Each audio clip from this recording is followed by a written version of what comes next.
Naam, karibu mtazamaji, nafahamika kama Lulu Hassan. Tunaanza na taarifa ambayo imeweza kugonga vichwa vya habari. Ni kwamba Grace Njoki ambaye alikamatwa hapo jana kwa kulalamikia kukosa huduma za SHA katika hospitali ya Ladnan mtaani Eastleigh anatarajiwa kuwasilishwa mahakamani wakati wowote ule. Njoki alikamatwa kwa madai kwamba alikuwa anazua vurugu. Njoki alivamia ofisi ya waziri wa afya Debra Barasa akilalamikia kukosa huduma za SHA. Receipt is defective, creating disturbances in a manner that it ends. The sentence ends there. Yeah. So this is the cash bill. We paid 10,000 Kenya shillings, and this is your receipt for me. Yeah. So allow me to add. Oh, I will allow him to speak. Allow me to add. 2 days before the lioness of SHA spoke about the challenges we are facing with SHA, for 2 days, according to the admission of the CEO of SHA, 2 days it was down. We are asking, because of what she did, it was for you that she was fighting. If you were affected in any form or shape,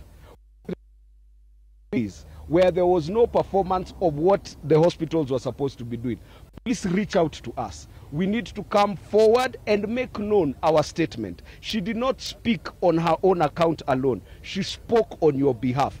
If this is the actions that the ministry has sought to take, we are asking, let every Kenyan who was affected in those 2 days by a failure of the system also stand up and speak now, so that we stand together. Our national anthem speaks of unity and justice being our shield and defender. We are asking you, come out, reach out to us, johnston.daniel@gmail.com. That is where you can reach out to us. We will be moving together against the ministry on account of their actions today. Asante sana. Wakili, kabla, okay. I want to confirm that the law in relation to SHA was forced through Parliament. The courts ruled against the regulations. They were defective. We tried to repair them. They are defective.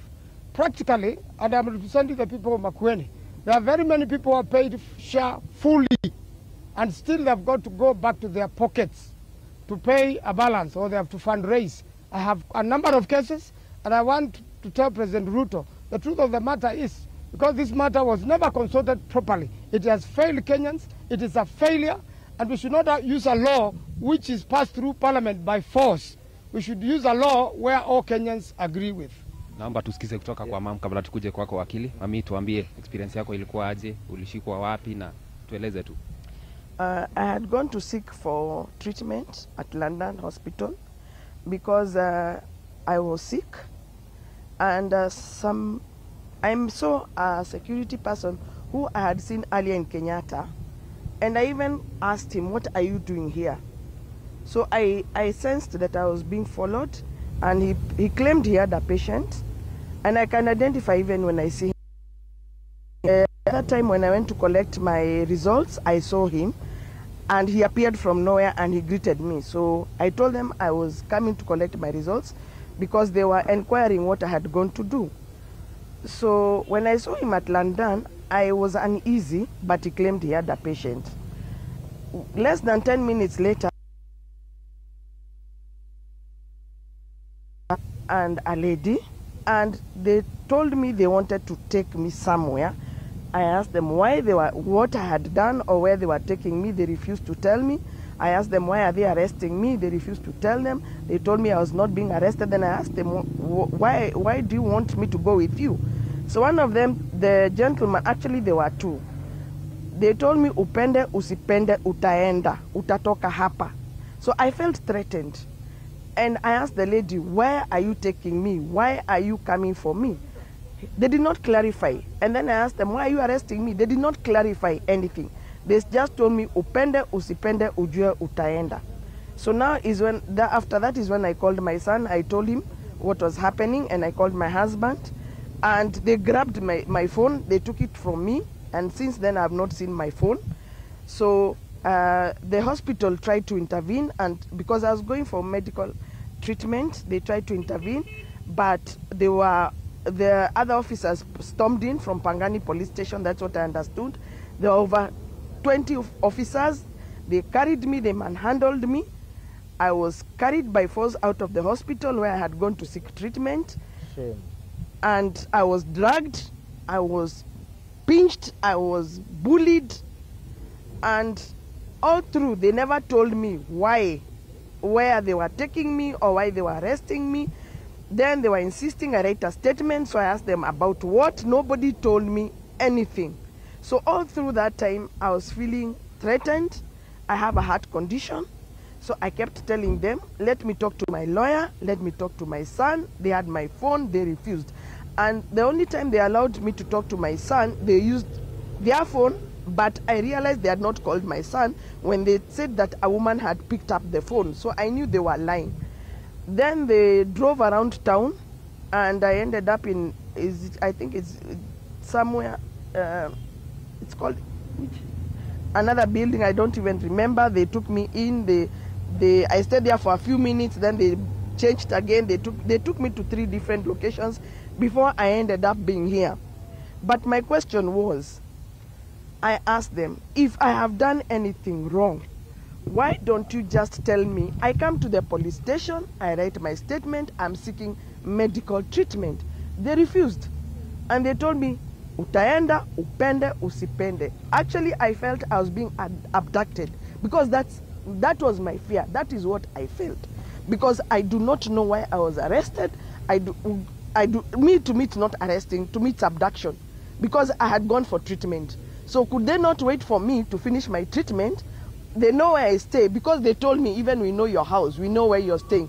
Could they not even reach out or call me because they had my numbers? Could they not reach out to me and tell me, we want to talk to you, come to our offices, instead of coming and manhandling me when I'm seeking medical treatment in a hospital? It is very unfair. It is very wrong. And me, I still insist, and I still say I just came to fight for the patients who had no voice. I am not a political leader. I am not looking for anything. I'm a nurse. And all those people who know me, I have always fought for patients' rights. That's all I want. Give the patients their rights. Let them get their proper treatment. Stop taking the money and you don't give them treatment, because that is what is happening. And I saw many patients, as our Honorable MP Maanzu has said. I met many patients. I had even patients who kept telling me they are paying that SHA, they are paying treatment from their pockets. It is true. I even encountered some patients there. They told me they have a bill of 2 million and SHA only paid 2,000. What is that? Another one had a bill of 400,000, SHA paid 1,000. What is that? Me, it is not about me. I am sorry, it is not about me. It is about doing what is right to the patients and to the Kenyans. And even when I went to that office, I never addressed anybody. I just said, I am fighting for the Kenyans. Do what is right. We are asking questions. That is all. Thank you. Walikukamata kabla hata hujapokea matibabu. Hali yako ikoaje? Umelala hapa usiku yote? Sorry? Nauliza hali yako ikoaje kiafya?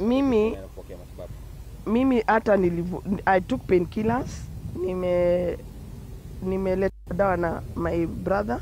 So basically I was supposed to go to theater. I don't even know whether they'll approve my SHA. I don't even know whether that hospital will accept me after this. You. I don't know if that hospital will, but I thank the hospital. They tried to intervene, and the police officers stormed in, and they told them we have to go. They stormed in their office. Actually, I was waiting for my lawyer to come. We were ready to come, but they stormed in and abducted me. That's what I'll say. I was abducted. No, hakuna kitu waliniambia. Hakuna kitu waliniambia. Waliniambia tutaenda, utaenda. Nauliza wapi, hawasemi. They refuse to identify themselves. Yes. Yeah, thank you. My name is Jojo Mwanza. Yeah. My name is Jojo Mwanza from Law Society of Kenya.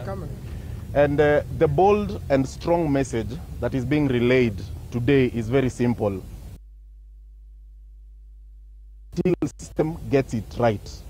We will keep making noise until the government gets it right.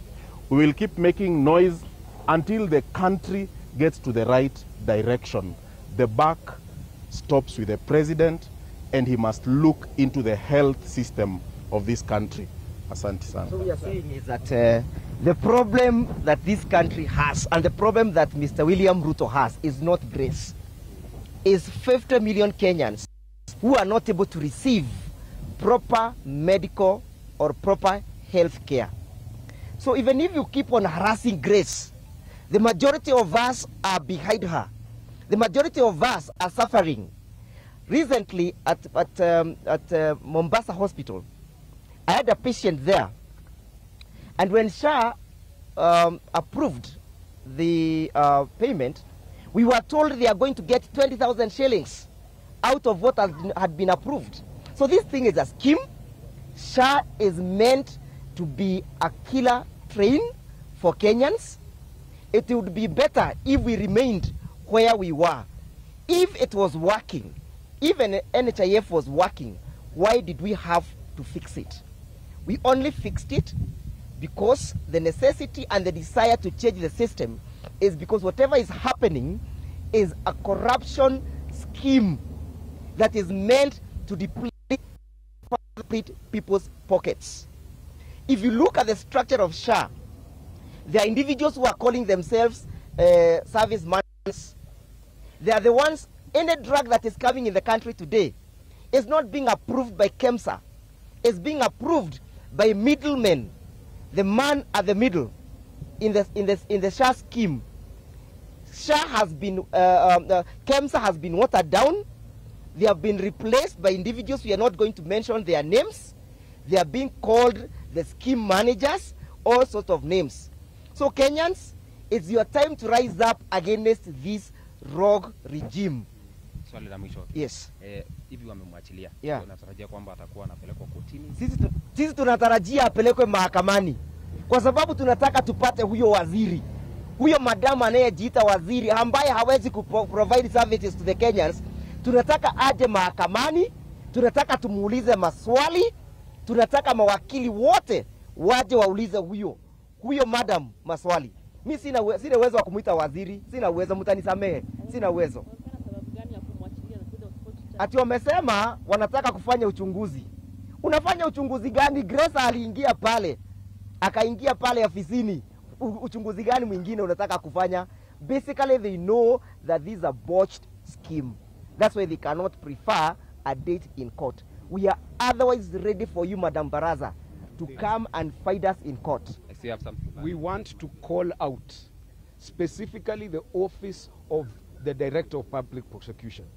It is your responsibility to determine what investigations are being conducted, when arrests should be conducted, and when people should be presented in court. So this behavior of officers going before the office of the DPP, acting without the authority of the office of the DPP, and then later coming to tell us, oh, just because we've made noise, they will now release her.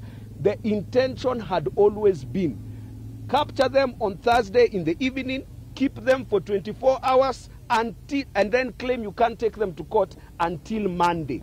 That was the plan. We are asking the DPP must answer, even as the police must also give an answer as to why, without proper investigation, and especially for a thing as simple as the things they're talking about, creating a disturbance. That is a misdemeanor which does not even attract 6 months in prison.